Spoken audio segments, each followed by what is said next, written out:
So hey everyone, Sudhanshu here. Today session is mostly on discussing how we can build a scheduler on the JavaScript. So scheduling is like a very known topic on a CPU level where you have a lot of tasks and you have to schedule those tasks so that you can get the best performance from your available resources. So though browser do provide some scheduling techniques, but we like it's not enough. You have to combine those. So this talk will like this session will try to solve that puzzle, like how we can combine multiple techniques to form something which work for a given use case. So um, about me, I'm Sudhanshu Yadav. I work at HackerRank as a front-end architect. I have authored Brahmos. It's a library, React looking library, but the internal rendering pattern is completely different. It's completely all the APIs of React are already available. Even those are not yet available on a React.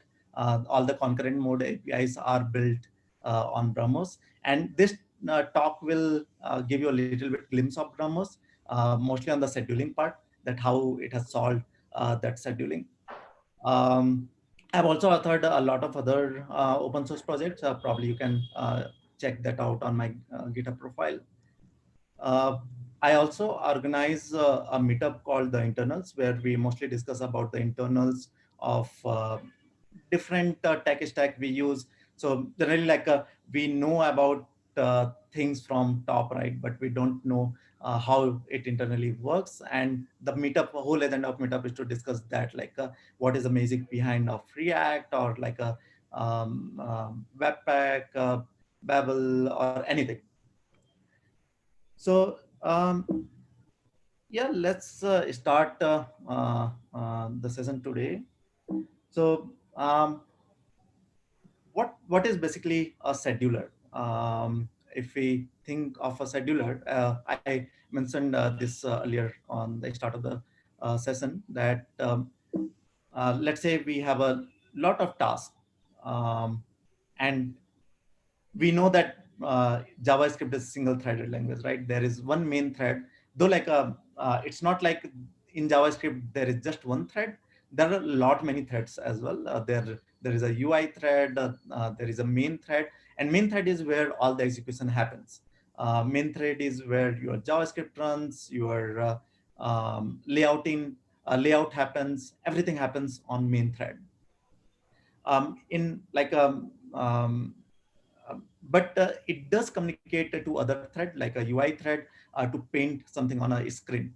Similarly, it talks to input output IO thread or something like, or your let's say timer.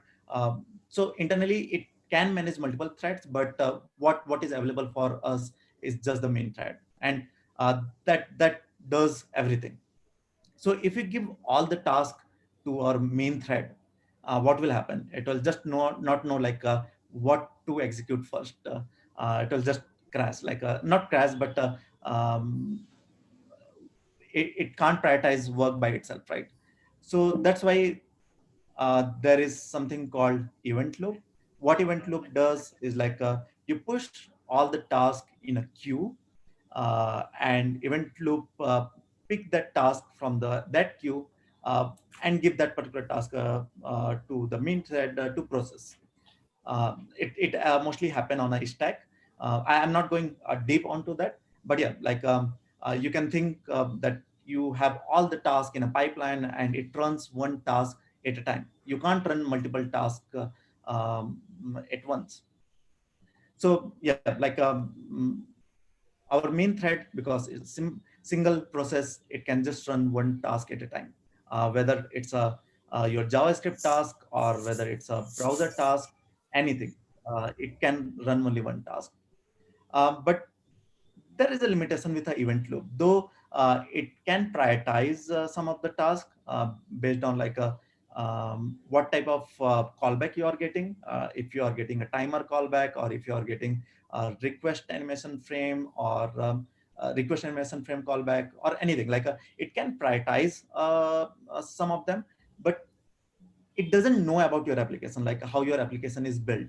So it can't prioritize things based on how how you want to make the browser behave. Like you they can't make an assumption about your application, right? So that is where scheduling techniques come into picture.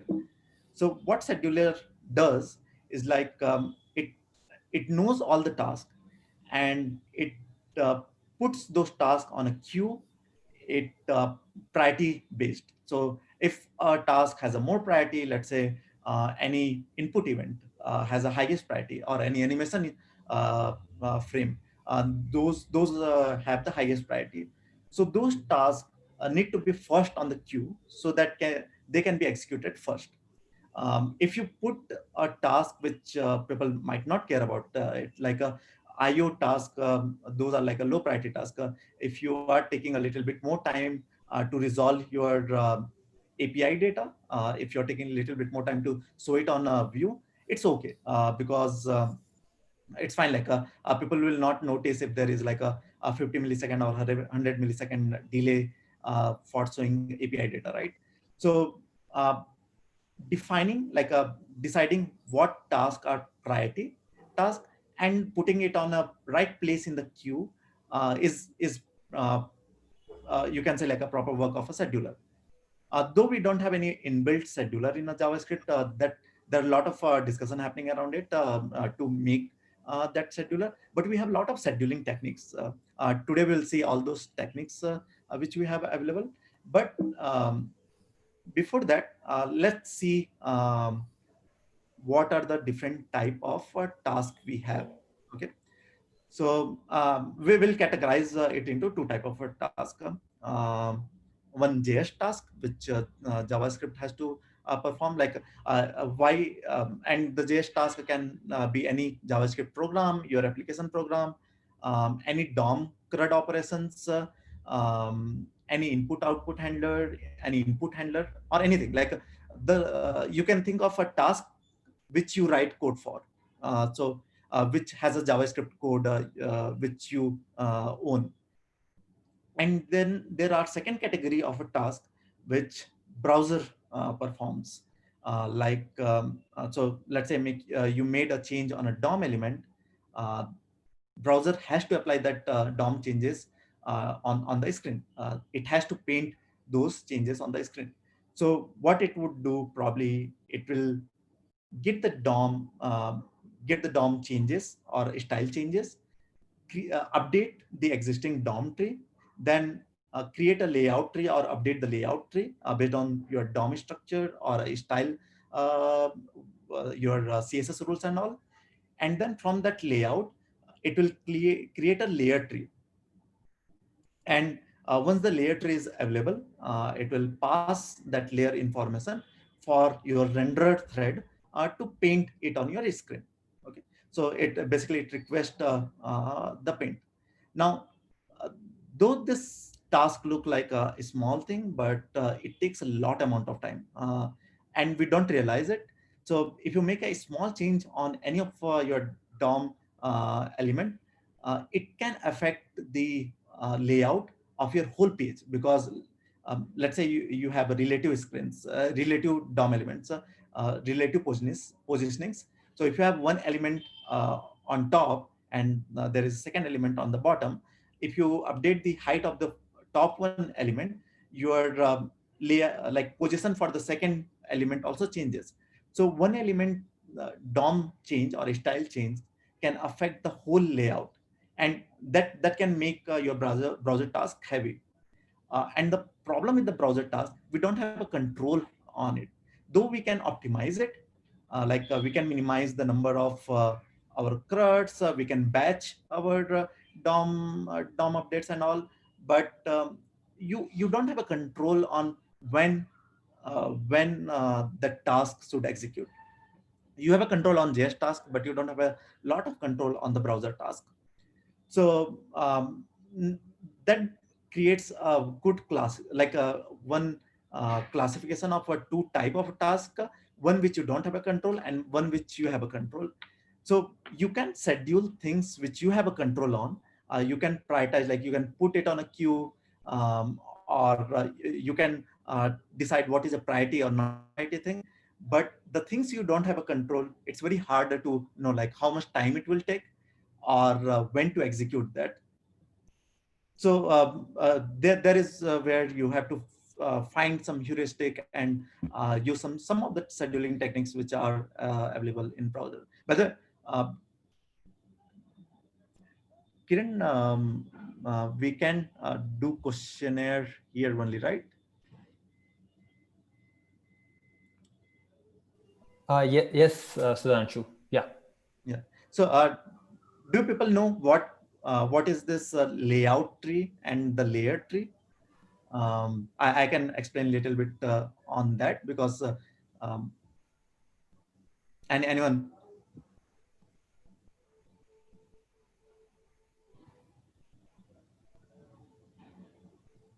So okay, let me tell you. So let's say this is a page, and this page is getting rendered on one document, right? Now browser has to create a layout information out of it, which will contain all the pixel positioning of each of the element, like this box, what is the pixel position of it, what is the color combinations, or this is called composition or something. I forgot the exact terminology, but yeah, like it will create a layout tree information based on your whatever CSS you have applied, and whatever DOM structure you have, right? Now you can create all these paints, like you have some element into one layer. Think of it as like a one layer of your picture, where you are painting all of these elements. Or but what would be a problem on that is like, if you move any of the element, it would transform other elements as well. So browser has a technique called composition of this layering, where you can create multiple layers. So how I can create a multiple layer is basically like, make this particular element as a transform 000, which would basically keep it on a different composition layer. Now if I'm moving this box, it will just affect that composition layer. It would not affect the things in the background. So you can create a different layer, which browser has to rasterize and paint on your rendering thread. So basically, like after creating layout, it has to decide that what all element are part of which layer, and but that part is also a heavy task. So like overall, if you think, the browser task does a lot of things. We'll see now, like how much time a browser task takes. But yeah, like um, one thing, the question is like, when you build a normal application, we don't see a lot of things, or most of the time we don't care about it. And why we should care about it, right? uh, Wait, there is some. Okay. So why we should care about it? Because if your page is responsive, your you will have a better experience. You'll have a better user experience. And as I mentioned, what main thread does is perform just some JS operation, do some layout calculation from a DOM or CSS changes, and then paint it on your screen, right? Now it can't paint on a screen faster than your screen refresh rate. So let's say most of the screen are 60 hertz, but if it is like a 120 hertz, probably, so that's why we call 60 fps, right? 60 frame per second. So that means like you are rendering 60 frames in a second, and that matches to your monitor refresh rate, which would be like in a normal screens, a desktop screens or like a laptop screens, it's a 60 hertz screen. So that's why all the site try to optimize for 60 fps, and 60 fps usually boils down to 16 millisecond for a frame. So your frame timeline looks something like this, that you have multiple frames happening, and you get 60 millisecond of ideal time in between, where you should be performing some work. And this is a where whatever work you have done, you maybe browser have calculated some pixels or something, they try to put it on like it paints on a screen. It can't paint a screen in between. It can paint a screen on the end only. uh, this part is clear, right? So that's why we try to keep our JavaScript execution below 16 millisecond, so that don't uh, we don't violate this frame thing. We keep our execution under 16 millisecond.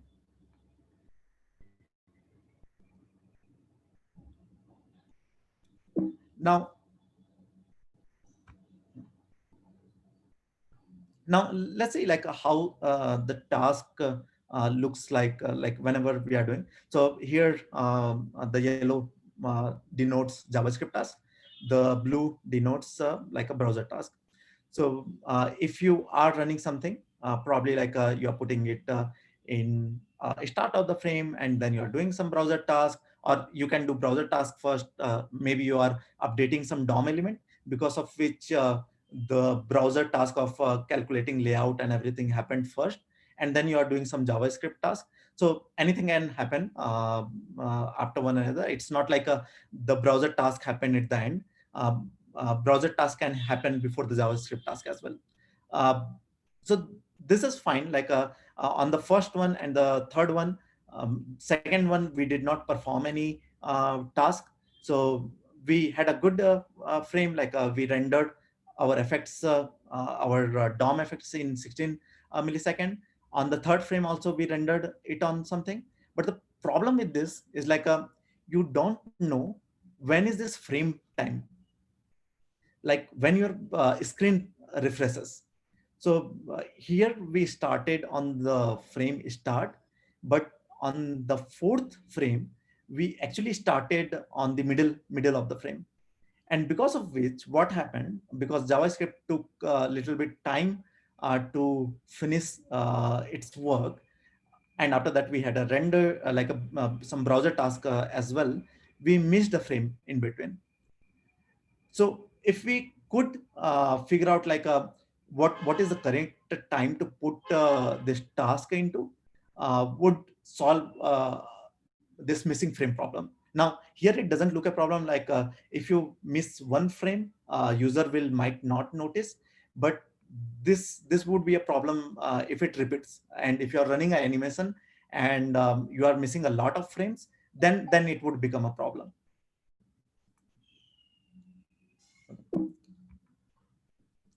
Now, the other type of problem is like when you run a big task, where let's say your JavaScript task take multiple frames.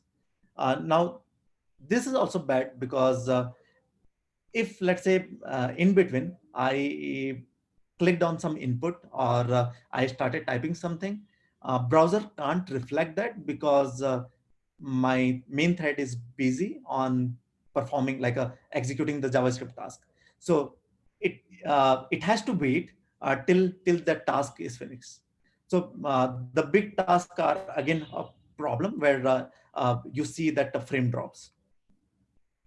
So one thing we feel like okay, yeah, this is if you have a browser task in between, which might be a input, it has to be shifted on the end, and you'll be missing the frame.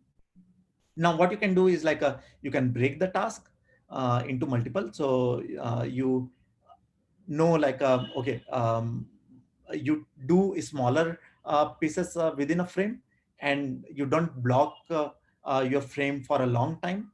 But the problem with this, though it will help you, like let's say if you got input event in between, you can now know like, okay, there is some input. I have to perform input first, and then can continue with my JavaScript execution. But you can see here that first, um, it's very hard to figure out like how to break your task. So one way is to divide it by like something which will make it below 16 millisecond. But you can see like here you are spending some time on nothing. You have some task to process, but still your time is going on idle time, right? So it's very hard to figure out like how to break your task and how to put it on a right place on our frame timeline. Now you can break your task further, like instead of breaking it on, let's say, a task of a 12 millisecond, you break it on a task of a 5 millisecond, which is good. Now you will have a time to do something, and Java browser task can come in between anywhere. Like it can come after third or after fifth or anywhere, and it will remain responsive. But yeah, this is something we are trying to solve today. This is the end goal we want to do. But again, this has a complexity. Like it's very hard to figure out like how we'll get how to uh, schedule things just after a browser task has done, because we don't know that how much time this browser task will take. So it's very hard to tell that okay, schedule some work once this browser task is finished. We can know like when our CPU task is done, but we don't know when the browser task is done. So it's very hard to say that okay, schedule something just after that. Any questions so far now?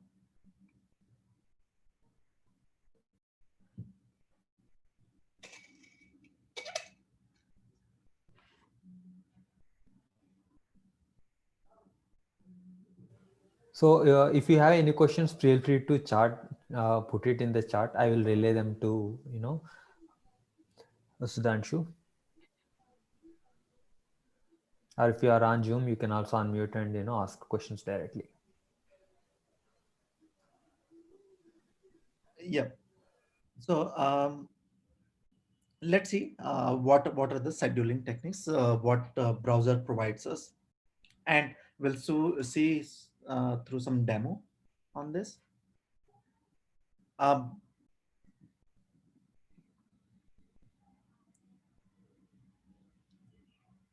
okay.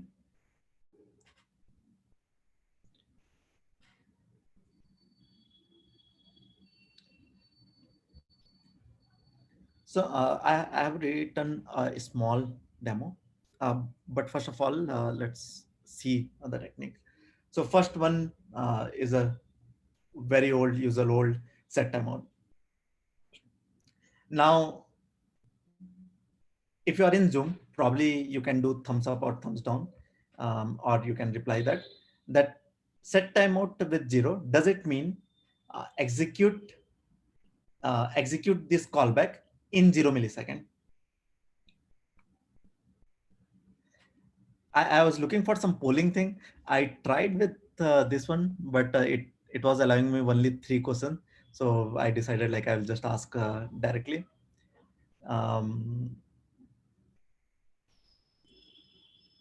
No, Okay. lot of no's. Cool. Yeah. So yeah, it doesn't mean that it will execute it in 0 millisecond. What it means, it should execute it after 0 millisecond. So there is a difference after versus in 0 millisecond. And also the problem is it doesn't say like even though if your browser is free, it has idle. In most of the browser, there is a clamp of around 4 millisecond. So even though if you set 0 millisecond, it takes around 4 millisecond to execute this callback. So yeah, like a set timeout with 0 is not 0 millisecond. It doesn't execute things on a 0 millisecond. But this is a good way of pushing something on a task queue. Like in we saw, right, that mm, yeah, we have an event loop. And if you want to put something on the end of the task without interrupting your main thread, what you do, like you put your some of the task inside a set timeout with 0 milliseconds. So what it does, it will put it on the end of your task queue, and that makes sure that like your main thread runs is running the things whatever is running on the stack. Okay.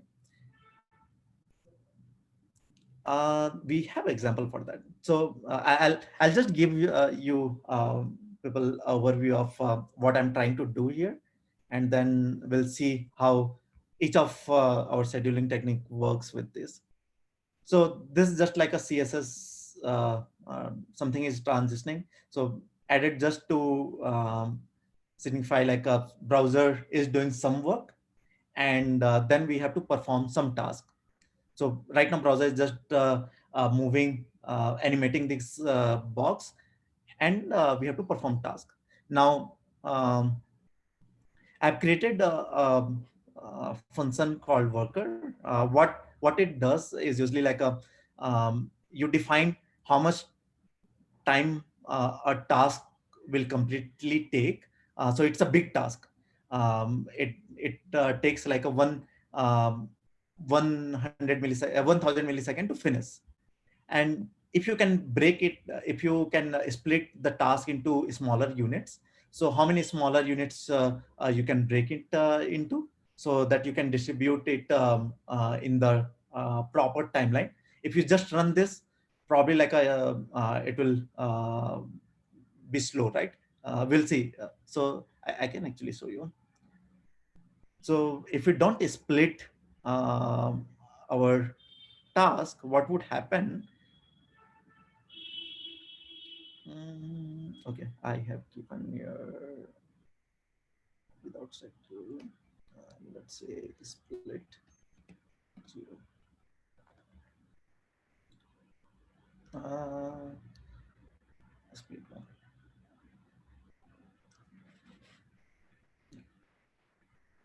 So our execution did finish on 100 millisecond, but you can see it stopped the browser. It stopped the browser task. So basically, your browser became unresponsive. And the other thing I'm just doing like a on each of I'll not go through the code of this, but I'll just tell what it is doing. So it's taking the time of the overall task, splitting it into the chunks what we mentioned, and we are passing also the scheduling technique with that, and we are seeing like how it performs with that. And on each of the chunk, like let's say we are saying 500, right? So each of the chunk we will say like it takes 2 milliseconds. So we are doing some while loop just to stop the browser, like it is just to simulate like a task which takes 2 milliseconds in the your main stack, like a execution stack. um, and yeah, like we do we run all the smaller chunks, and once it is done, we just print out how much time scheduler technique took in right side of it. So first one was without any scheduling. So we saw like it stops our execution. Now other technique uh, is with the set amount.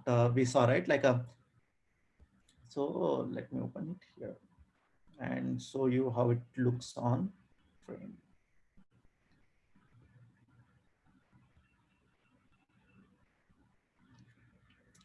So when we do set amount, we see that our browser is responsive, but the whole task took around 3,300 milliseconds to finish. Though like we have available time and we are not doing anything else, we are just moving a box around, but our task finishes on a 3 second. So if you record this and we run this again,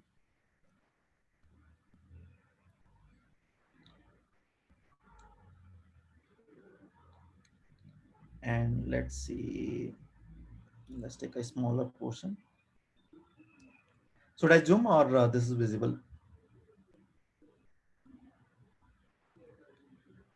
Let me zoom a little bit. It was, I'm not sure if I can. Yeah, I think it's visible. Okay. Yeah. Yeah.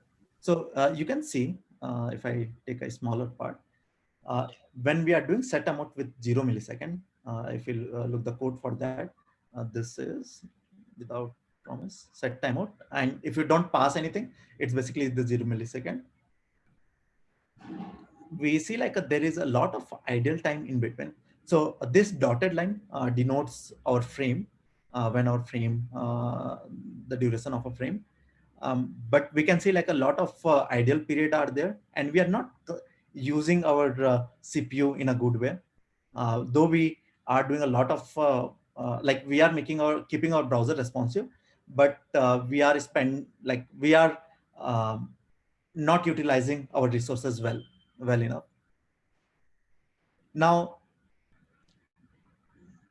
probably I should have brought this first, but yeah, like the other type of scheduling what browser provides us is promises. And by promises, basically, you can think of it as a micro task.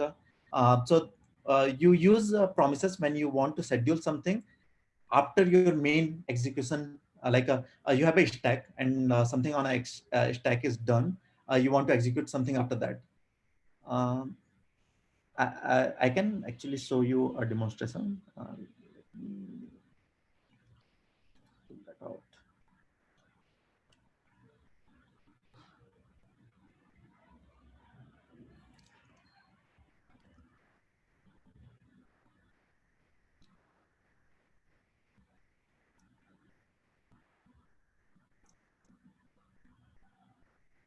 Any questions so far?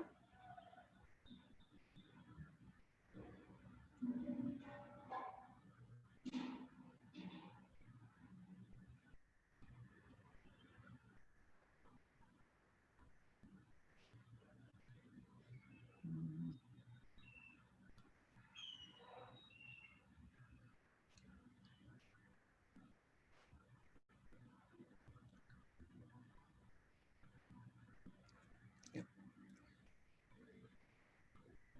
So if we see, we talked about event loop, right? So how event loop thing works is like you have a callback queue. You put something like you take event loop take something from your callback queue and put it on a stack.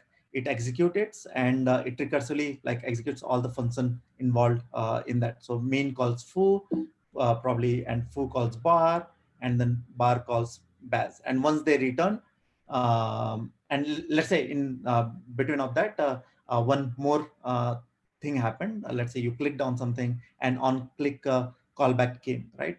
It can't execute it right away because stack is busy doing its work. So it has to finish all the execution there. Now, some other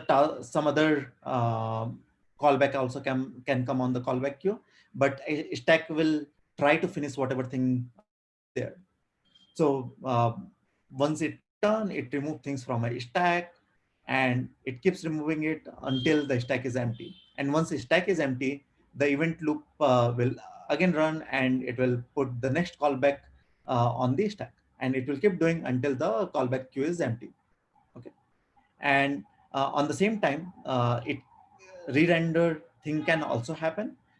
Let's say like before picking something on a new stack, um, browser can decide whether to run render now, because let's say if a refresh time has come, so probably it will run request animation frame and all the layout paint uh, thing. It will run before picking anything from the callback queue. There is similarly one more queue present, which is your micro task. And micro task is something like for that also there is a different queue. And how it works is, let's say you have a stack. which is executing something. Once the stack is empty, it first check on a micro task queue and pick something from micro task and put it on a stack. And it keep doing until the micro task queue is empty. So then only it will pick from the event loop queue. So the set timeout helps us to schedule something on the end of a callback queue versus promises then callback helps us to put something in the end of your microtask queue. But with a microtask queue, unless everything in a microtask queue is done, task is done, it can't resume to the browser rendering task. So it has to finish everything on a micro task queue. Then only it can pick any other type of task, whether a browser task or some task from the callback queue. There are a couple of questions in the chat. Would you like to answer them? Yeah, sure. Um, where? Okay. One question is the renderer part of event loop? Yes, render is a part of an event loop. So there is a two things. One um, one is like a I told right. One is your UI thread which does painting job and all. One is basically your like there are different queues. So one queue is basically your callback queue where all of your callback comes, whether web API or click event things, or micro task queue, or let's say request animation frame thing. But event loop takes care of executing thing uh, in a time, like it takes care of picking some task from the queue and putting it on a stack. So even the request animation frame is something like by the way, like similar to how it is doing micro task queue, right? It executes the request animation frame as well. So before the frame has to go on a browser thread, uh, it it will execute all the request animation frame before picking anything from the callback queue. So all the animation frame will get executed before a frame is painted on a browser. Yeah, one more question we have is, while we are working with async await, how does this work? So async await internally transforms on your promise-based structure. Um, like it transforms on a generator structure, if you see the Bevel transformation. But if you think on an engine term, it's a wrapper above promises. So I can come on async, like I'm jumping into talks now. Okay. This is my old talk, but yeah, I can I can show that as well. Yeah. So how it works here is basically um, when you say await find book, now your find book is a IO task, okay, and um, it would it will resolve after some time, after something is done. But you have a promise dot then method, and await is a short form for that. You can say like you are saying find book dot then, and inside dot then you are getting the book reference, right? So basically any callback inside then callback goes as a micro task queue. So whenever it resolves, if it resolves in between let's say Java script execution, probably it will go on a microtask queue, and um, it will, like before picking from the callback queue, it will try to finish things on a queue. Is it fair to say we should finish renderer plus callback queue plus microtask queue every time? Yes, it does mean that you perform all the thing within 16 millisecond to run your application in 60 fps. So that's why like those 16 millisecond looks a long time, because if you see JavaScript timings, right, it takes around 1 millisecond or something. But because a lot of things are happening around, the 16 milliseconds is not enough. And that's why we need a proper scheduling. One more question is from the YouTube is, does event loop is similar to RxJS? Um, RxJS is on observable pattern. It's like a event loop it's a weird thing which internally manages how to execute a task, how to handle all the queues available on that process. So for a node process, like a node side, you might have a different processes. For a browser, you will have a different processes. Like there's no renderer process on your node thing, right? So event loop is a manager, you can say, which takes task from those queues and perform that task. Um, the observable pattern is more of a writing a pattern for asynchronous programming. So similar to how promise is there, there is observable pattern, and RxJS is in top of that observable pattern. Yeah, one more question is, can the renderer run while executing stack as well? Can the renderer run executing while the stack? You can force the renderer to happen when the stack is happening, but it will not paint anything on the browser. So we saw here, right? Like let's say we are running something on our stack. What would happen inside, let's say in Bash, we are calculate, like in bar we did some style change. Let's say some element dot width equal to something, and in Bash we are trying to get the calculated value of that like calculated width of that element. Now we are forcing the renderer to perform the layout operation, because without layouting it can't tell you that what would be the calculated width for it. So you are forcing render to perform some of the task. It can't paint yet, but you are forcing the layout task. So that's why it can happen, but the painting will happen only before your screen refresh rate. So it will happen on a 16 millisecond frame timeline. Yeah, so one last question, I guess. Does RAF gets more priority than microtask?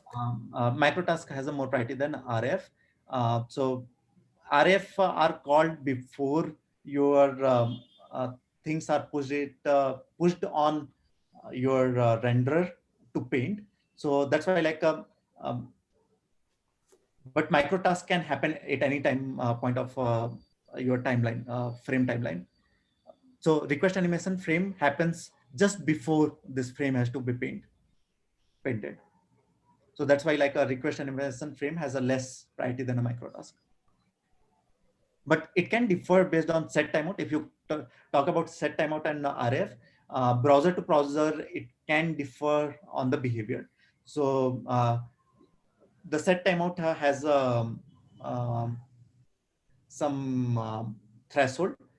Though, like let's say you are performing a lot of a lot of micro task, a lot of RAF, and set timeout didn't happen within that threshold, then set timeout will happen before RAF. But if set timeout is big, and two things came at the same time, RF and set timeout callback happened at the same time, then RF will get the priority. It differs from browser to browser, so it's very hard to say like which will execute first. But you shouldn't be caring about the order of two different type of scheduling technique. RF is for different type of scheduling thing, and set timeout are a different type of scheduling thing. So one more question is regarding your demo you showed. Can you take a look at the Zoom chat? Yeah, I'm checking that. When you showed that main thread did not stop on set timeout, does that mean entire set timeout task, even though it took long time, it got split across frames? When you said that means I did not stop on set amount. Doesn't mean entire set amount task, even though it took long time, it got split across sprints and final result came after the schedule time. Which one you are? I think you showed one in the browser. You showed set timeout. Yeah, this demo. Like how this split happened. Have you written the code for that? Yes, yes. So Okay. here I saw, right, like basically what I'm doing. This is the overall time a task need to do, Yeah. and the task is just like a it's a virtual task. There is no actual task happening, but Yes. just a simulated task. Yes. And I'm also telling the how many chunks you can create out of task. So here I'm saying like you can create 500 chunks. So basically each chunk would take around 2 milliseconds. And when we see on this demo, each of task is taking around 2 milliseconds. It has some extra thing as well, like browser. There is a cost of running those functions and all of those things. So it is taking a little bit more than 2 milliseconds. But yeah, like you can see each of the chunk is taking around 2 milliseconds. But main thing is you are spending some time on ideal time with some set amount. You're not utilizing that particular time for running anything. Yeah. Got it.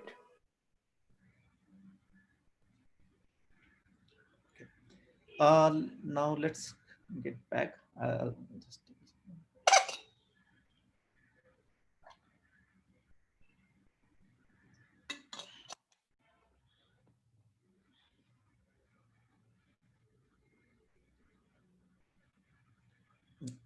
so let's see. I mentioned, right, like promise schedule something as a micro task.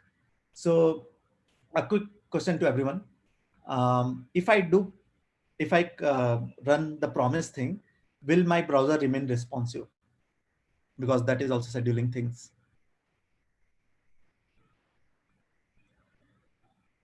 You can put on chat.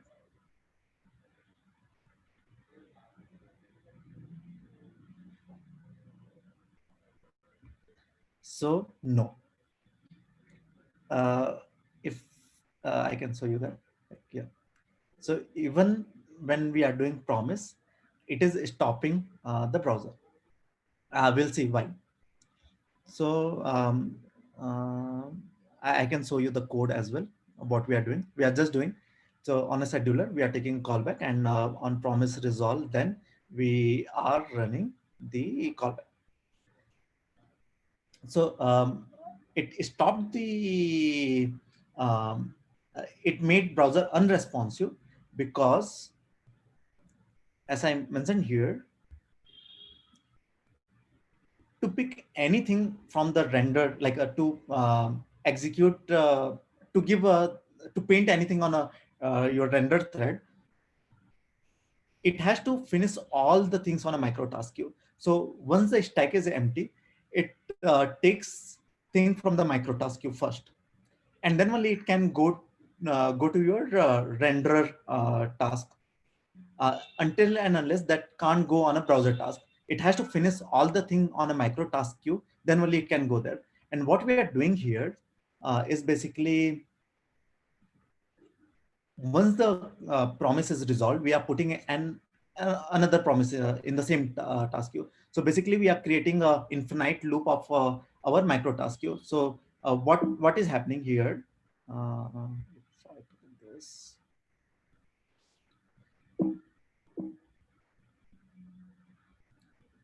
so we are running micro task 1, and then we are running micro task 2. Inside micro task 2, we are doing promise dot then again, and that is adding one more task in micro task queue.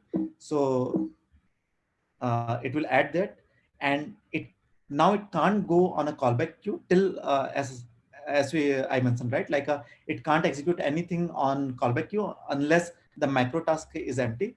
So it has to finish everything there.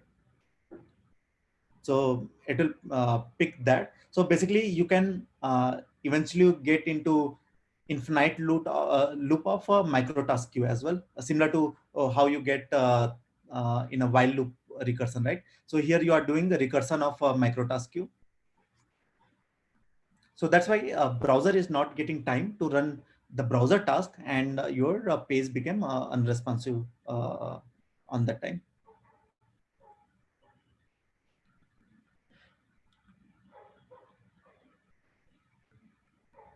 So the callback inside promise is itself large, so it spans multiple frames. Yes, like on a single promise, it is finishing within a 2 millisecond, but you are creating a new promise inside a promise, which is adding things again back on the micro task queue, and your micro task queue is not getting emptied. But one promise, like one chunk is okay, okay, cool. Yeah. So let's see the next thing, which is a request animation frame. We spoke about request animation frame. What um, it basically does is that uh, it tells browser that I have some operation to perform before you want to paint something on the screen. So it's just saying like perform this thing before you paint anything on a browser. Okay. Um, so if you see it on a timeline, the request animation frame callback would execute around somewhere here. We'll actually see that in our example.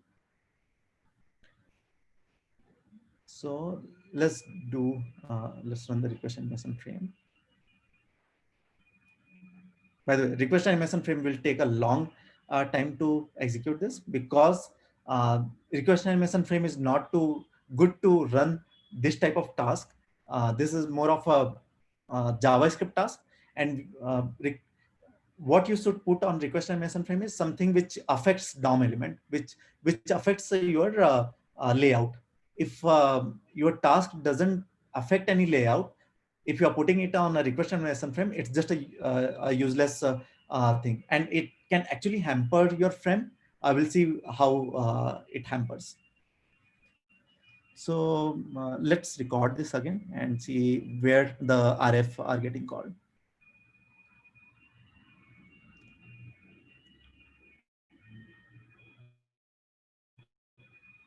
Okay.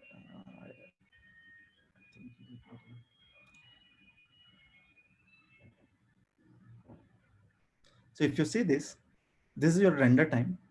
RF just calls before your uh, frame has to be painted.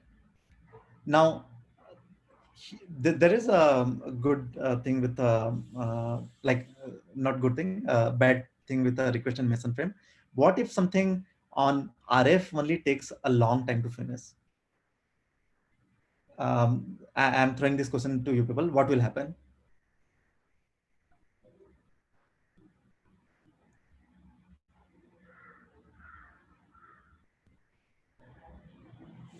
Yes, it would block. Yeah, it would block that frame, that particular frame. But what happens because it blocks that particular frame? So you can assume it like you are shifting this particular thing in between of this frame. So you are missing this particular frame, but whatever thing you have done here, it will get painted on the next frame. So as a user, you will not feel the difference, but you are missing the first frame. If JS gods were good, RF would terminate the callback. And probably. But if it terminates, what would happen? Your animation will not work at all. So what would happen? Like right now, at least your animation is blocking the first frame, but uh, that particular change on your DOM element is getting painted on the next frame.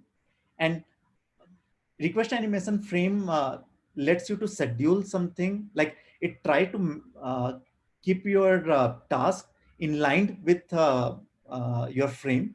So running any animation which may take a little bit longer to finish as well, it's a good place to keep your things on a request animation frame only, even though if it is taking a little bit longer, because at least it is breaking things into 16 millisecond thing. It will get painted on the next frame. So you just lose the first frame, you will not lose all the frames. Okay. But why you shouldn't put any other type of task here? Because you can see like you have a lot of empty ideal time here. Because it executes only before running a frame. You don't consume the resource before it. Like you're probably not consuming the resource available properly. We can probably increase our what we said. We can chunk time. So let me do that. So that is good. I will put it as a let's say we want to do it on each of the chunk will take now 10 milliseconds. Now let's see how it will take. In RF throttle, is RF throttled by different browser vendors? RF browser try not to throttle it, but like browser try to keep up with your refresh rate. Um, it's more of your program which makes it throttle. Like a browser itself doesn't throttle it. I don't, and probably it could. It can throttle on let's say mobile device. I have to check that. Probably on a mobile device, the browser can decide like okay, I don't want to run it on a 60 FPS. Probably do it on a 30 FPS to reduce the consumption of a battery. So some or in a lower powered devices probably run something on a 30 FPS instead of a 60 FPS. So they can if they want, but they try to match with your refresh rates.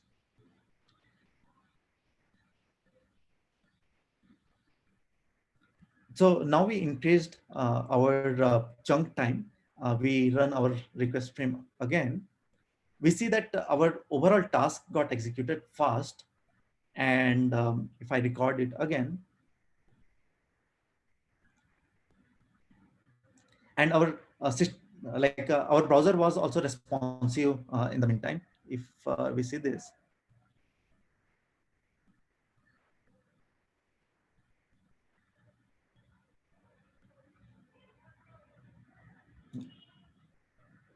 so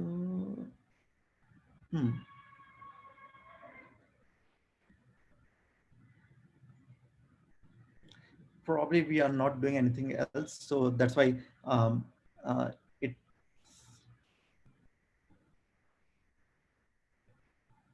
okay.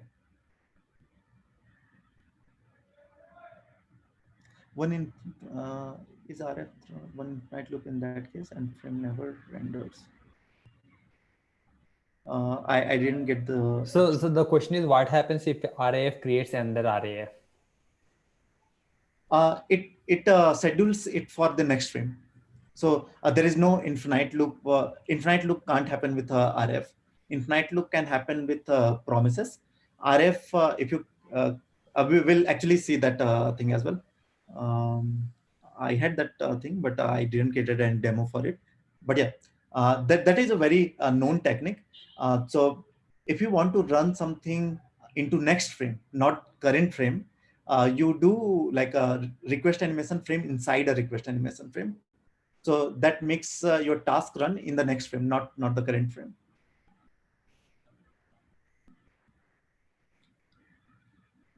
Yeah. So this one again, like as I mentioned, it tried to align it with our frame, which is 16 millisecond. There can be some here and there, like 90 FPS. I think this line doesn't denote actual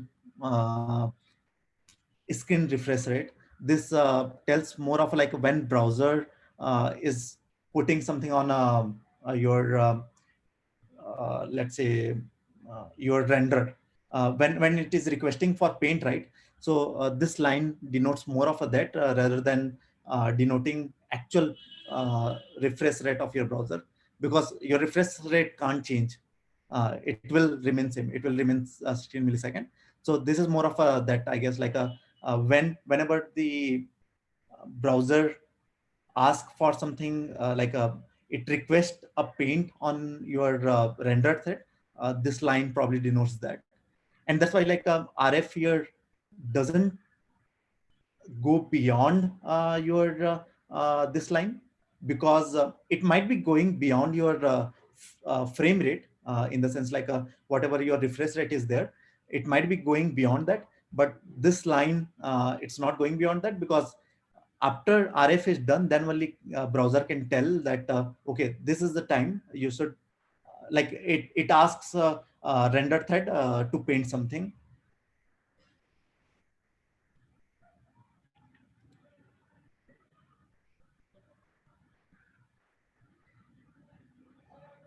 Okay, one question from you people.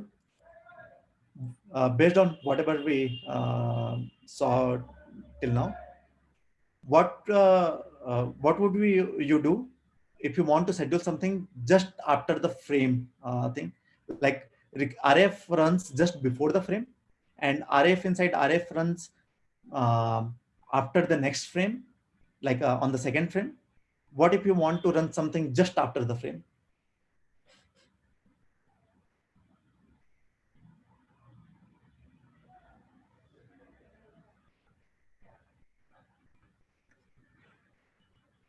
So one technique we do is like put set timeout inside request animation frame. So probably we do something like this: request animation frame, and then set timeout with a callback. This will not guarantee that it triggers just after the frame, but there is a good chance that it will execute it after the frame. So this is one technique if you want to run some JavaScript execution after the frame has finished. And this technique we probably use when we want to run some JavaScript which doesn't affect your uh, render tree, like which doesn't affect your layout. This is a, like a one small technique you can follow. It breaks on certain case. That's why like we had to build something else. I I'll take through that as well. But yeah, like for a normal application, you people, if you want to run something which just involve the JavaScript, you can use request animation frame and then set them out inside. And if you want to schedule on the next frame, you can probably do this.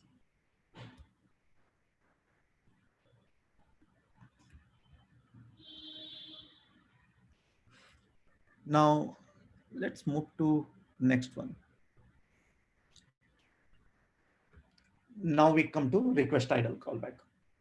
Now, I told about what if we want to run. What happened? Okay.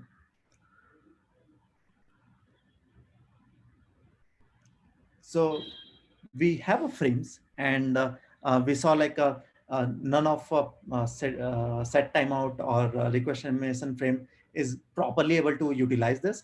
With a request animation frame, we can, but you have to increase the time of your task. But problem with increasing this task is, let's say if some browser task is happening in between, it will hamper that one.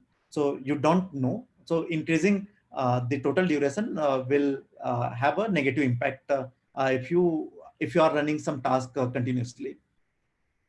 Request idle callback is a way to tell browser that whenever you are idle, whenever you are not doing something, execute something which I have.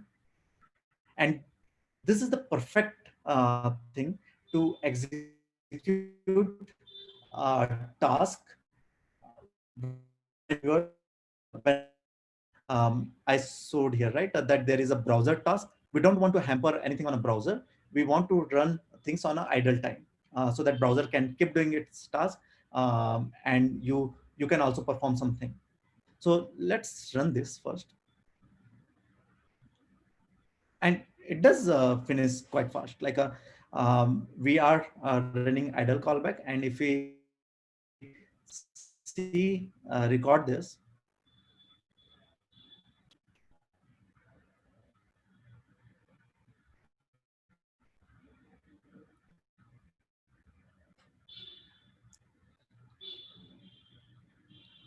you can see it is not letting me frame to make. It is doing all the tasks, and it is also taking care of the frame paint. Okay. I think there is some issue. Oh my god. And it also keep your browser responsive. That's why the animation is working. But yeah, so request idle callback is a good candidate for using for running some task on your idle time. It has certain flaws. Uh, the very big major flaw why React decided not to use it, why I had to ditch it. Like I initially started with request idle callback on Brahmos, but I had to later ditch the request idle callback thing.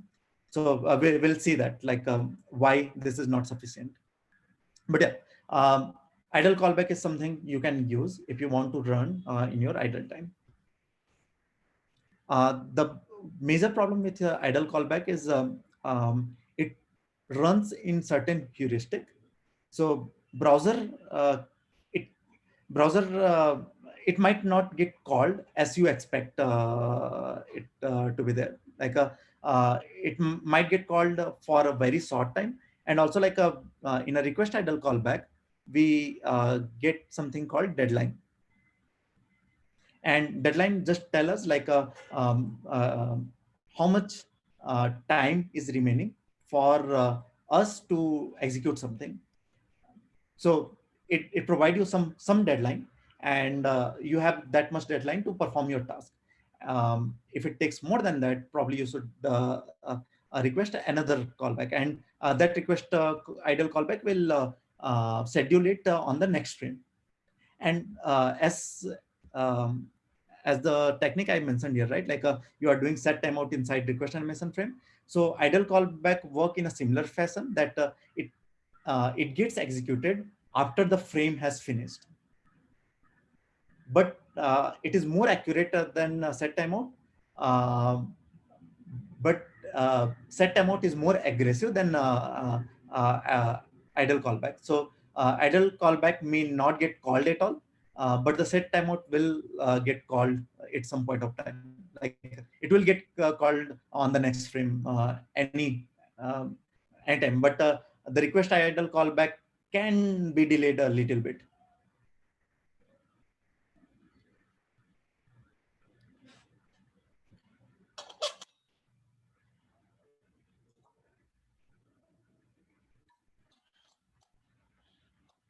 And any questions on the idle callback?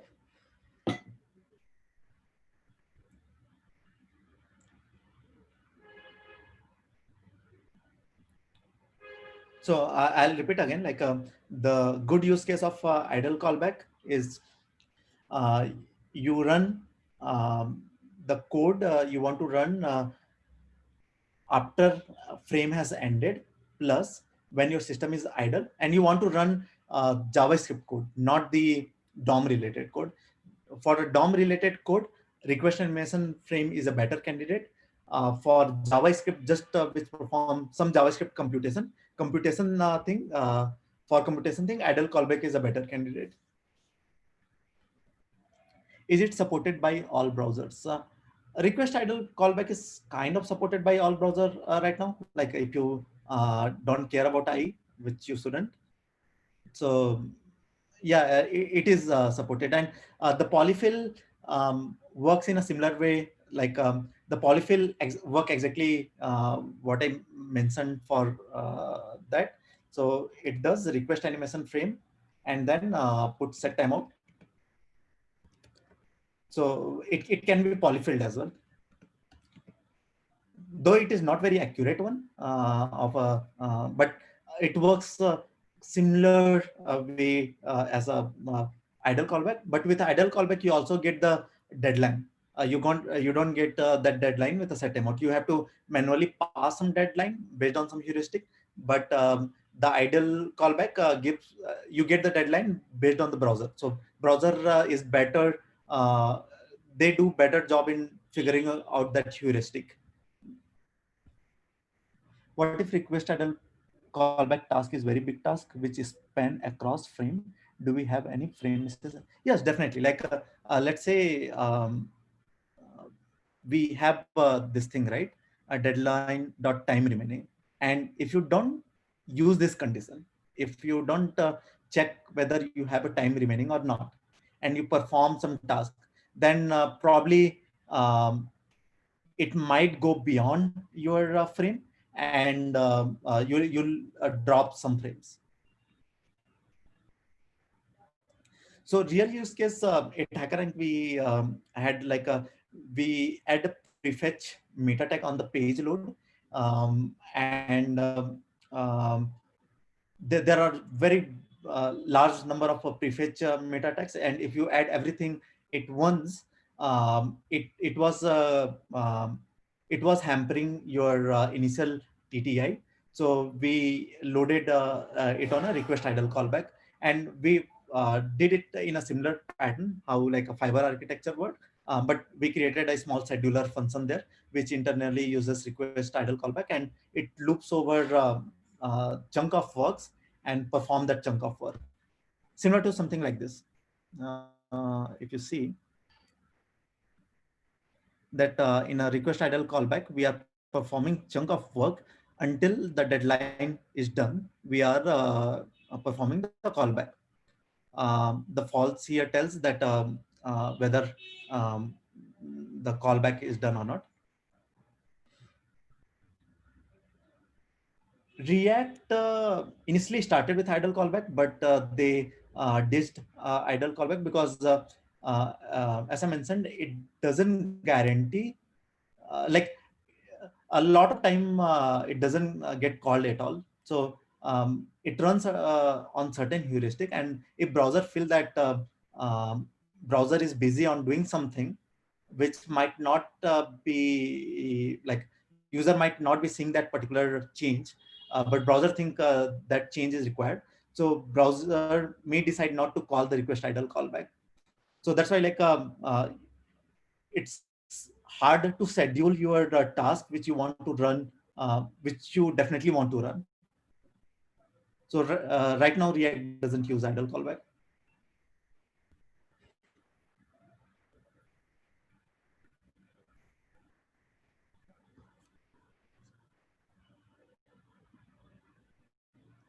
Yeah. What?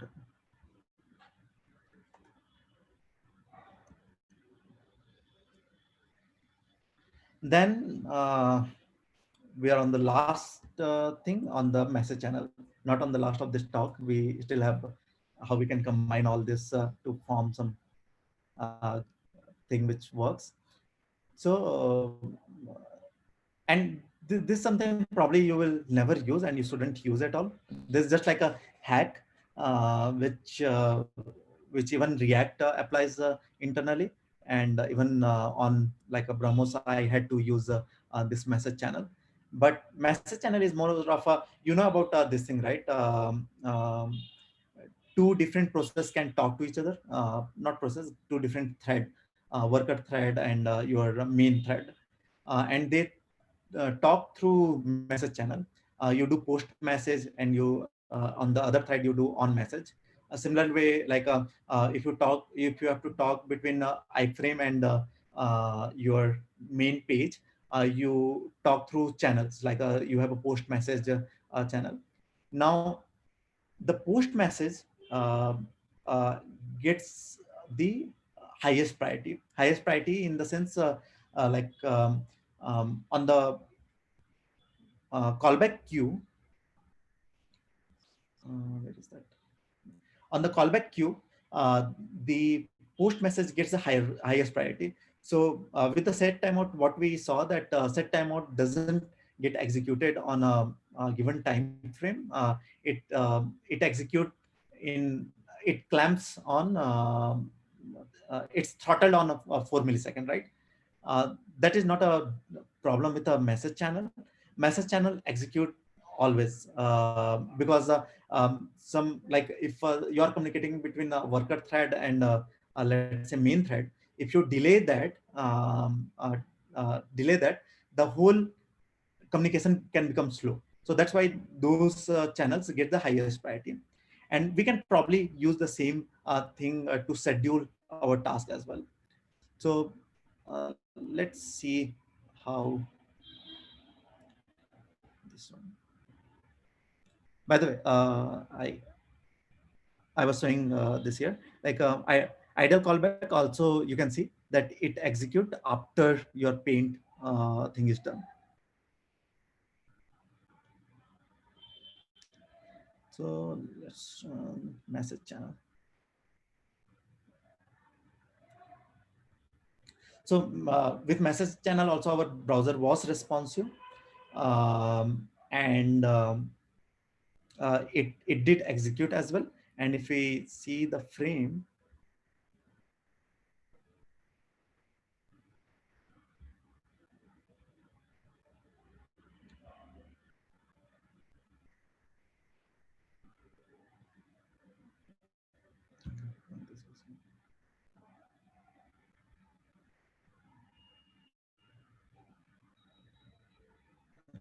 you can see like it keeps running until you get some browser task. It keep executing uh, your task, your chunks, and then it execute your task. Um, Now, this is much better than set timeouts, though it's not very easy to like. It's not very straightforward as set timeout to call. There's a lot of code required, and um, this is for a single callback use case, right? If you have a multiple callback, you have to probably maintain your own array, and you have to figure out like you have to take care of splicing that from that channel. So a lot of those extra thing you have to do with the message channel. But on the library like React or Bromos, you we can utilize it to perform the task. And the task is usually like processing a fiber. Fiber is like a chunk of work, and we have to process that chunk of work very frequently. So we have to figure out like we don't want to waste any of the CPU resource available. So so that like we can execute as much as possible, and we can also keep our browser responsive. But like so in the application level you might never need a message channel, but if you have certain use cases, probably you can use a similar message channel pattern. And a simple way to define message channel would be probably this, like inside a schedule with channel callback, you create a channel, you get two port. One is a basically receiver port, and one is a caller like a sender port. So from the sender port, this is something you pass into iframe or your worker thread, and from your worker thread or your let's say uh, from worker thread or iframe, you post message into your receiver. So whenever you post message, your on message will get called. And this is very fast. Like it does put it on a callback queue, but it has the highest priority. So if there are multiple things happening at the same time, it will put it on the first on the queue. Um, is the message channel clear to everyone?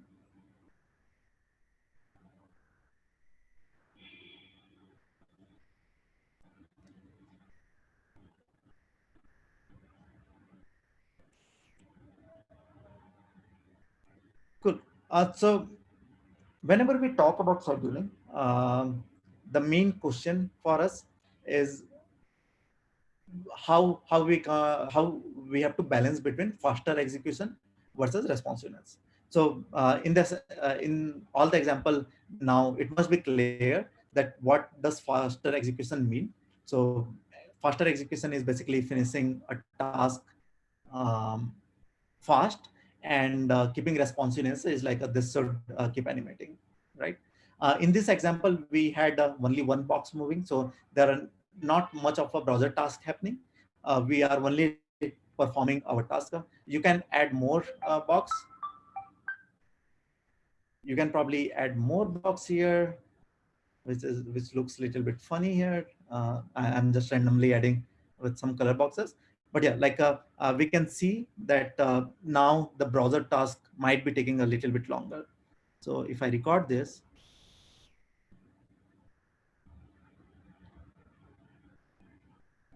and if I jump to a frame, my whole browser task is a big chunk. Now, if I try to perform with these techniques, probably it might not work in the same way. Like in request animation frame, uh, we increased our timing, right? So it will have some frame drops. It might not be visible with our eyes because we mostly not see difference beyond 30 fps. Like a 30 fps looks okay to us.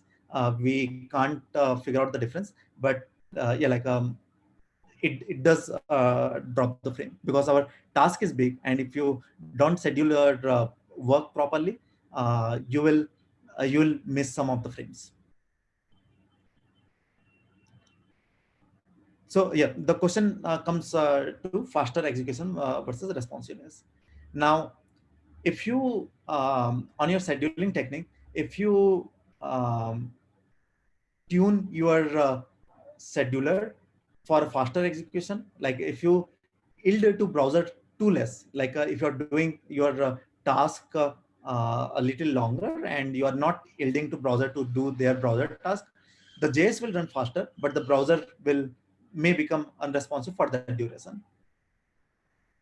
So it will definitely give you a faster execution, but it will make your browser unresponsive. The another approach is basically you keep your browser responsive by giving up your faster execution. So what we are doing is like we are splitting our task into smaller tasks, and we are scheduling it on a given frame.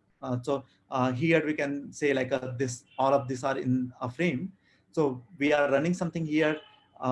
Now the problem with this is like we get a lot of empty frames, like empty thing, which browser doesn't have to do consume that part. The browser task is only happening here, but still we have some idle period in between, right? So we are not utilizing our CPU resource available to us. So basically, like we are keeping our browser responsive, but at the cost of making our execution happen in longer. Now, what if with our scheduler we can figure out when the browser task has to happen and align it very closely to each other, so we can get best of the both world. Like we are breaking the task, so we let browser to do its work. But let's say browser is not doing in this gap any work in this gap, then we don't have to wait again. We can start executing our next JavaScript task. And if there is a browser task in between, we perform the browser task, and then we can continue with our JavaScript task. So this is basically a scheduled way of doing, but you have to identify uh, when browser task is going to happen. Now, I'll take through BrahMos demo, and I'll show how does it look like. So I added same box here. to show that like, so I'll tell you what is happening here.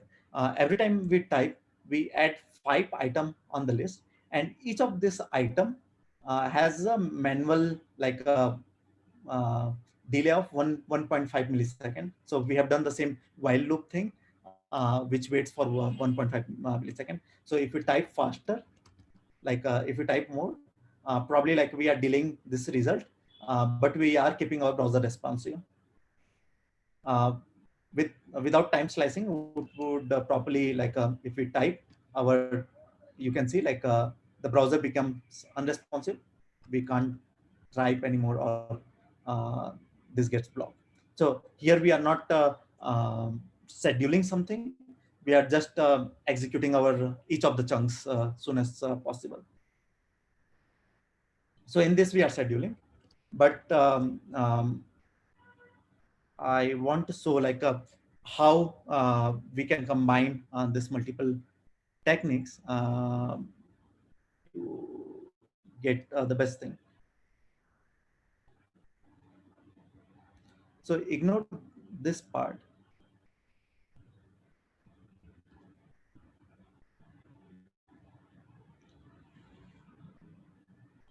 So there are a lot of library related code in this, but I'll try to focus mostly on the scheduling part.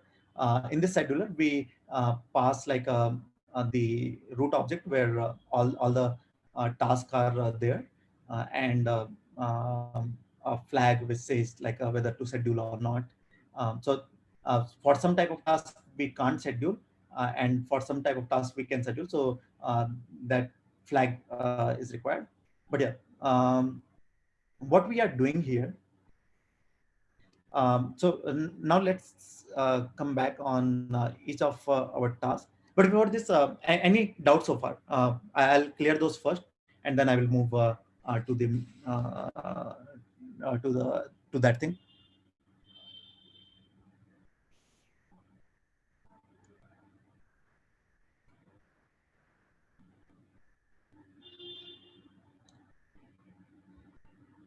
Any idea on how we can use WASM with web worker to delegate our communication back and forth with main thread?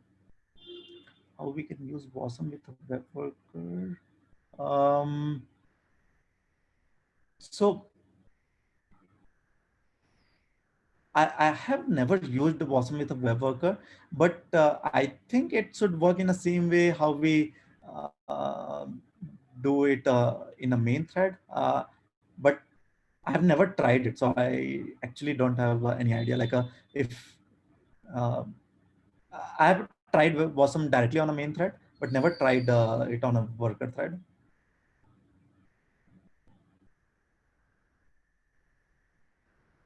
But the main problem with our web workers, the question like a lot of people ask, because in library like React or any React, Brahmos or anything, why can't we move this processing part in worker threads? So the main reason for that is like first, uh, there are a lot of DOM related thing, and the object you have to maintain there, and there are a lot of communication delay. Not much, but though there is a communication delay there. Plus, you will have to shift all your objects which you are processing into your worker thread. Uh, Worker thread works very well when you have a certain isolated task where something like server. You pass some request to the server. It performs some operations there and gives some response. So for that it works. But where you need actual mutations, object mutations, DOM mutations or something, worker thread can't work very well. Though like a worker thread, web worker now have a way where uh, uh, there is a transferable objects which we can pass. So the whole reference get passed to our worker thread, but we can't make everything transferable objects. We can't make our like a normal JavaScript or a DOM object as a transferable objects. So that's a problem. The canvas, there is a canvas can render on a worker thread because most of the time the thing happening there is mostly computation related thing. It doesn't require any DOM related. It can create a off-screen canvas, and in the off-screen canvas, it can perform all the tasks. So that's why you can have this different thread concept on your canvas, but not like a normal DOM related thing.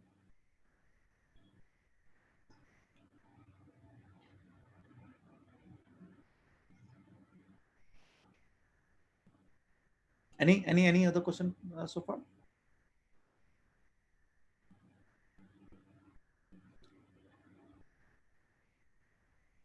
Cool. Let's move to next one.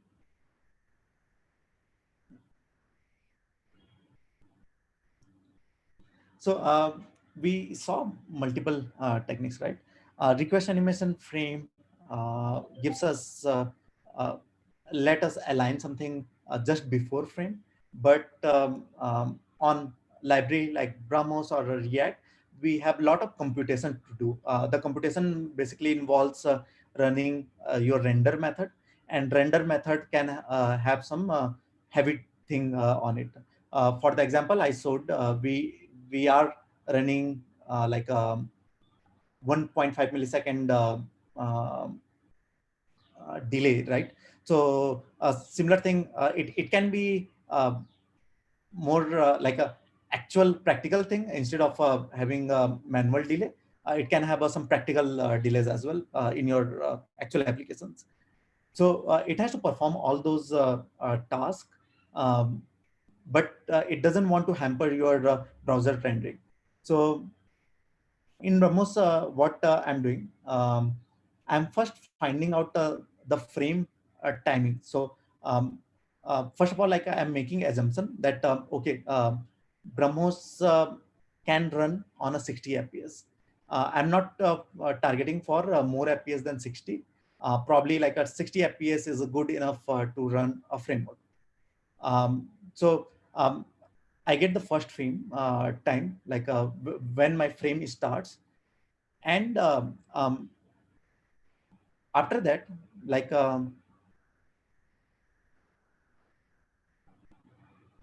where is that setting? Okay, this part.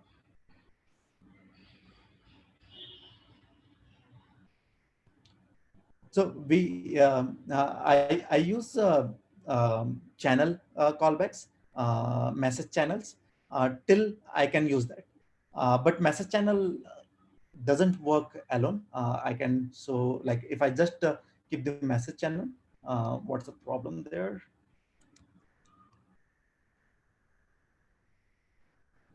If I type now, you can see the animation shutters.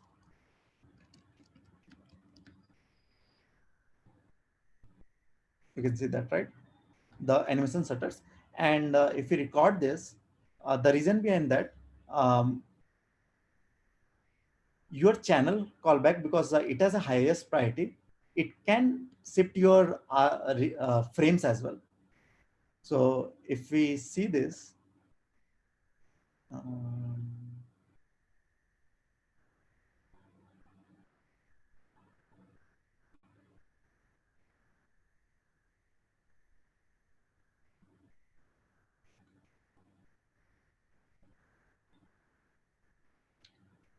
see our frame is becoming about 45, 59.8. So what, my task is running fast, but it is shifting the frames. So it is shifting frame by a big margin, which is not acceptable, because if you make a frame slower, you'll see the frame drops.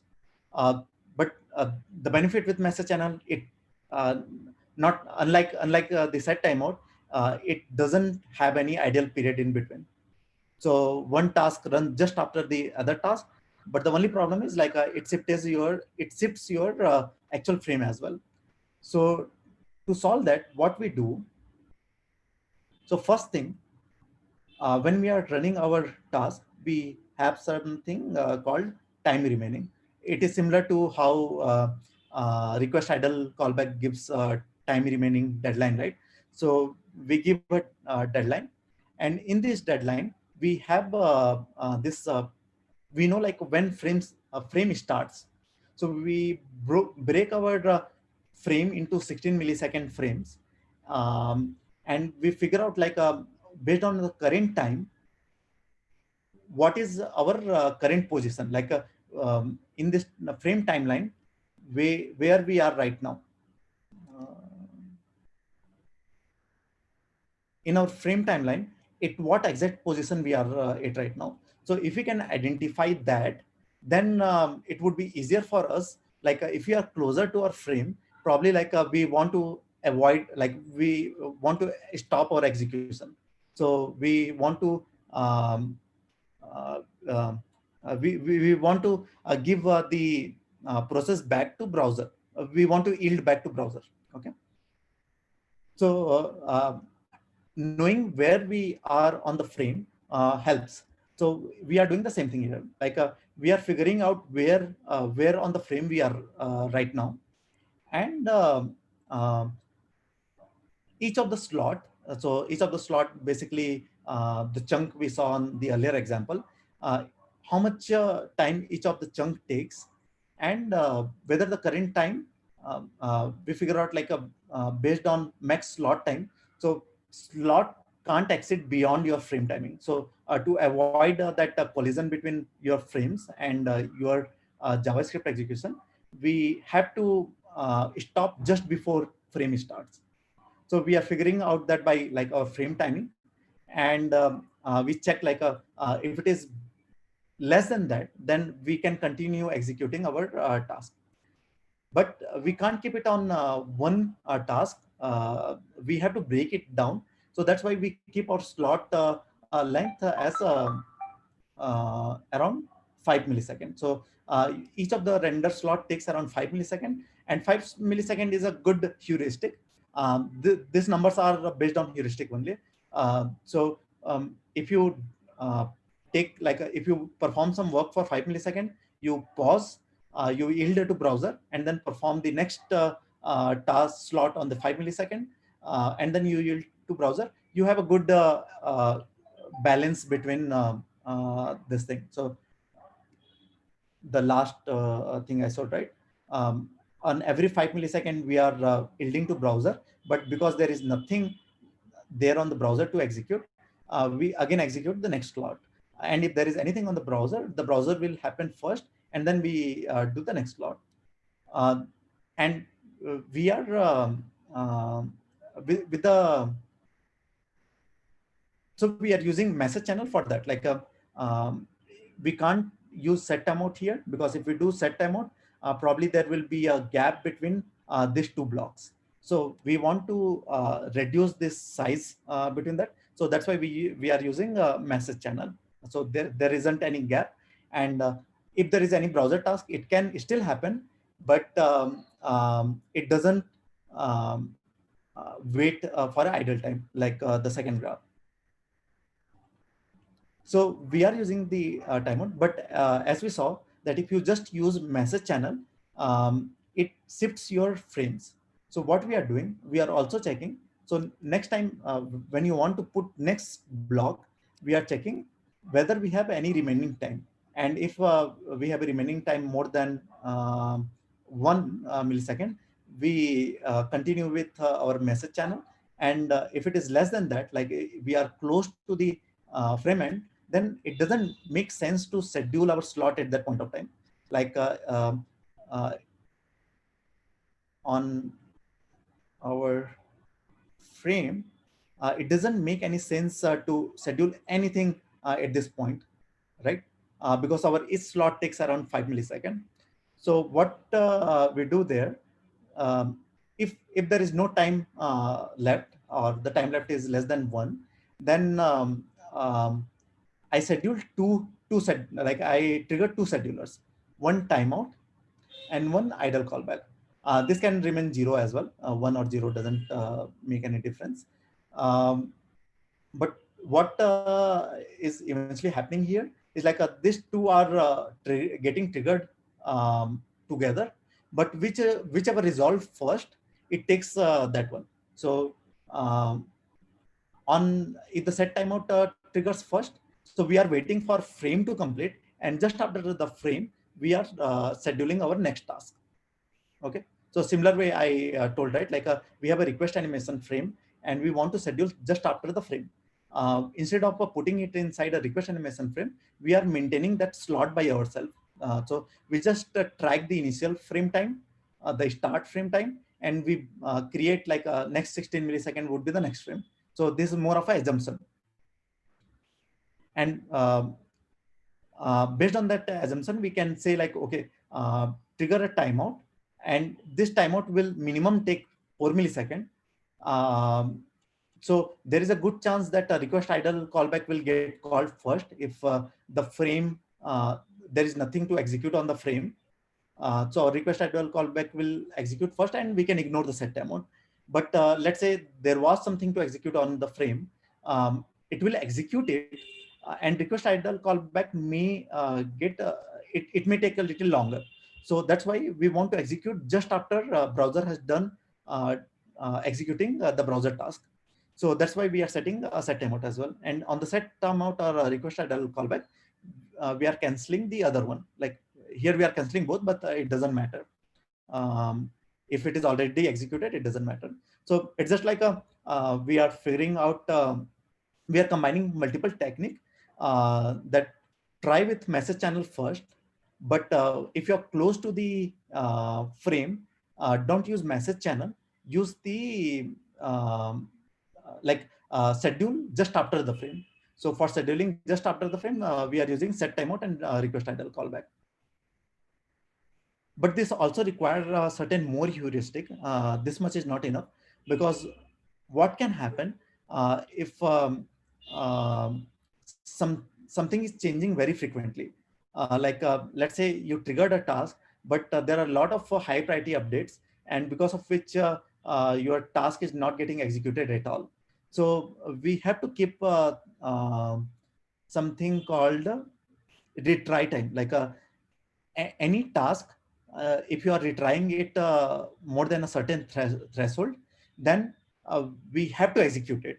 There will be some frame drop, we agree, but we can't leave our task in a like a zombie state. We have to execute that.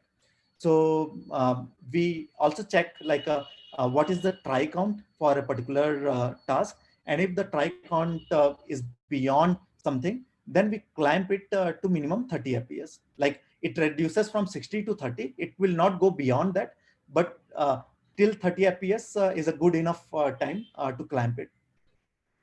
So, and then there is a timeout. So this is basically, if your try count is taking is big, you reduce the frame rates. But let's say it doesn't finish in 30 fps as well. Now what to do? And you because you can't keep your process in pending state forever. You have to execute it. So that's why there is a timeout as well. And whenever there is a timeout, basically at that time we just say like we have to execute it. And basically the timeout is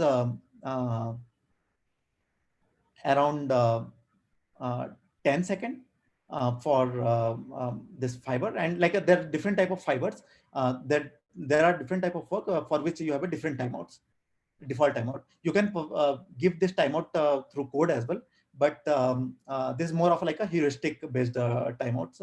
So if it is taking beyond 30 fps, probably we want to execute our process after that anyhow. So yeah, I did it a little bit fast because we were already over time. Any doubt on this?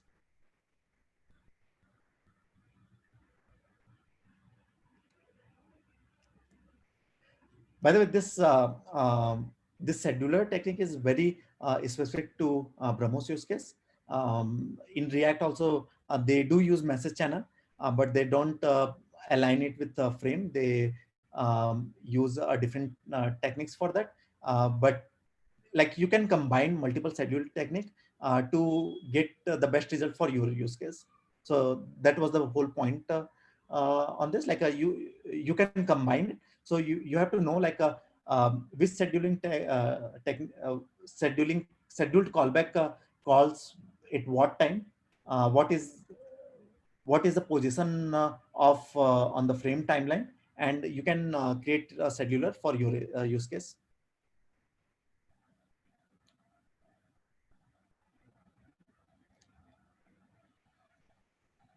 I had one more topic, but I will leave that because we are already a lot over time.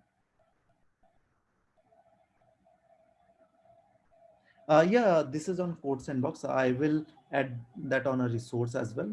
Um, I'll put all the thing on a meetup channel as well.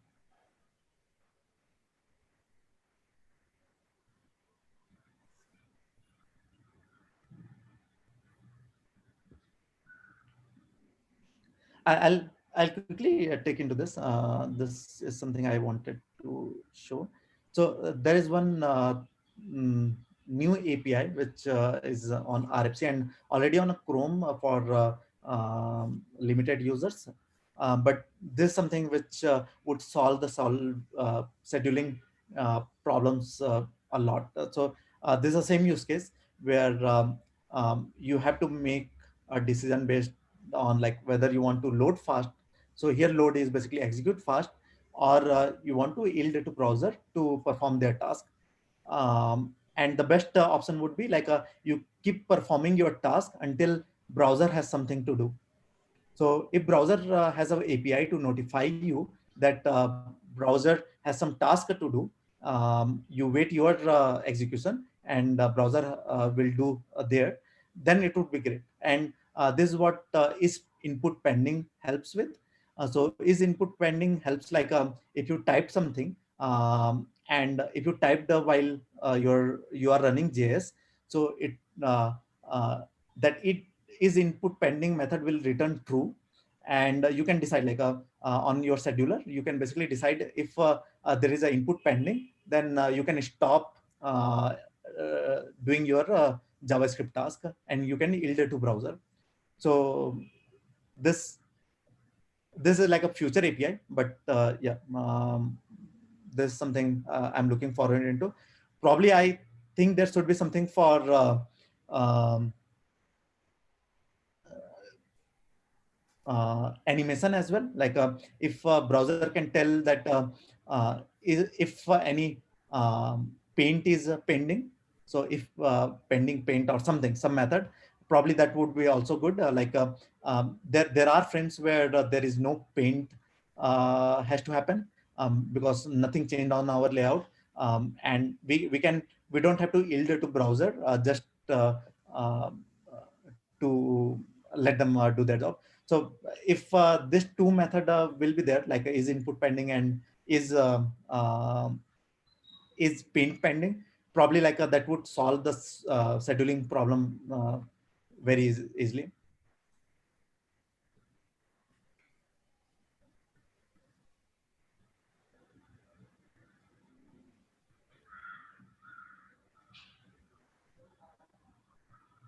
Cool. Then yeah, that's all. Thank you. Yeah, really nice talks, Sudhanshu. Yeah, thank you, Sudhanshu. Yeah, There's it got so much knowledge in one session. uh, yeah, we went more than 1.5 hour, but yeah, I thought like I would be able to do it on 1.5 hour, but it took a little bit longer. It's worth it. Cool. Any last questions? I know Kiran want to close this, but No, yeah. man. No, I am I'm happy.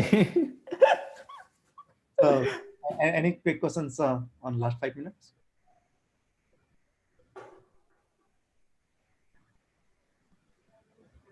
Yeah, one question is there any proposal for inbuilt scheduling? So React is putting a proposal for inbuilt scheduling, but it is still on a discussion phase. Is input pending is something which has already been shipped with the Chrome, there is a flag you have to enable it, or like there is a way you can opt for this API to test it out, but this is not for all the users. But is input pending will also solve a lot of problem.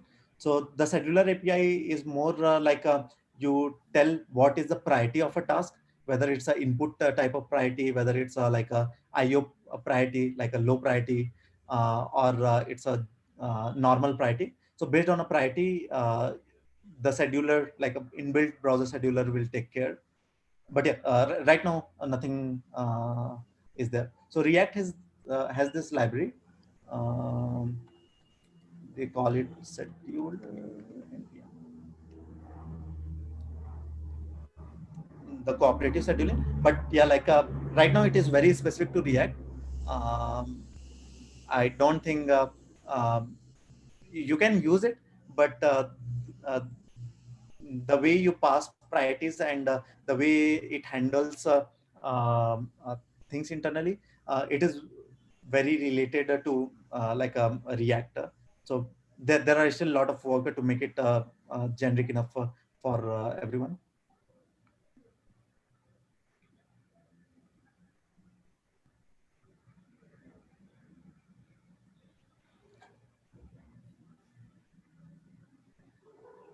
And the same reason why I decided not to use this library, instead having built something of my own. Like there are few things common. The thing I saw, the message channel, React also does the same thing. They don't align it with frame. They were earlier like on earlier version of a concurrent mode. They were aligning it with a frame, but for some reason they decided not to. Um, I tried this out, and it worked pretty well. So that's why I decided to keep the frame alignment as well. Are you using this framework in HackerRank, Ramos? I want to, but not right now. It's Okay. not production ready yet. So uh, Okay.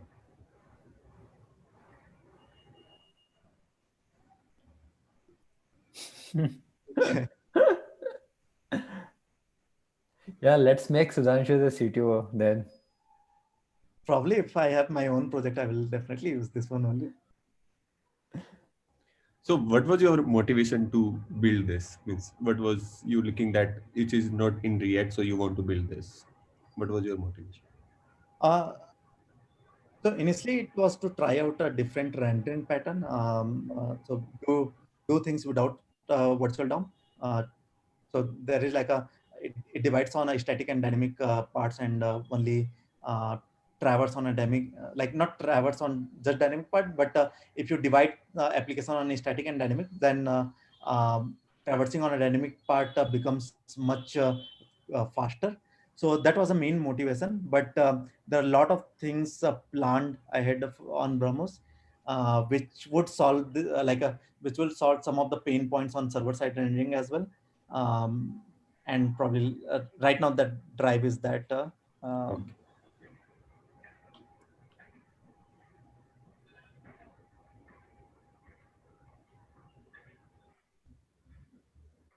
cool. Then any more questions?